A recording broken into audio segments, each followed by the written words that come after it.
এই মুহূর্তের সবথেকে বড় খবর, এবার বড় বিপদে পুরমন্ত্রী তথা তৃণমূল নেতা ফিরহাদ হাকিম। আপনারা সকলেই জানেন, বিজেপি নেত্রী রেখা পাত্রের বিরুদ্ধে কুমন্তব্য করার পর গোটা দেশ জুড়ে আলোড়ন ছড়িয়ে পড়েছিল। এর পরবর্তীতে বিভিন্ন রকম পদক্ষেপ নিলেও ফিরহাদ হাকিমের বিরুদ্ধে কোনো পদক্ষেপ নেয়নি পুলিশ। গোটা রাজ্যের প্রায় 12 থেকে 14 জায়গায় তার নামে এফআইআর দায়ের করা হয়, কিন্তু তাতেও পুলিশ তার বিরুদ্ধে কোনো রকম অ্যাকশন নেয়নি। আর এতে করে এবার বিপদে পড়ে গেল রাজ্য পুলিশ। এবার জানা যাচ্ছে বসিরহাট থানাকে এবার মেল পাঠালো জাতীয় তফসিলি কমিশন।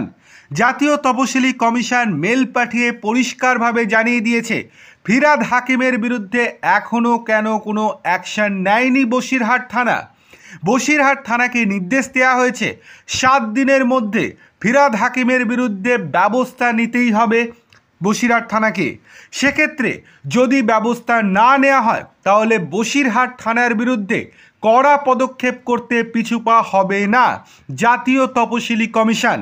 জাতীয় তফসিলি কমিশন আরও জানিয়েছে, 7 দিনের মধ্যে কি ব্যবস্থা নেওয়া হয়েছে সেই রিপোর্ট 7 দিনের পর তাদেরকে মেল মারফত জানাতে। সেই রিপোর্টে যদি সন্তুষ্ট হয় জাতীয় তফসিলি কমিশন তাহলে বেঁচে গেল বসিরহাট থানা।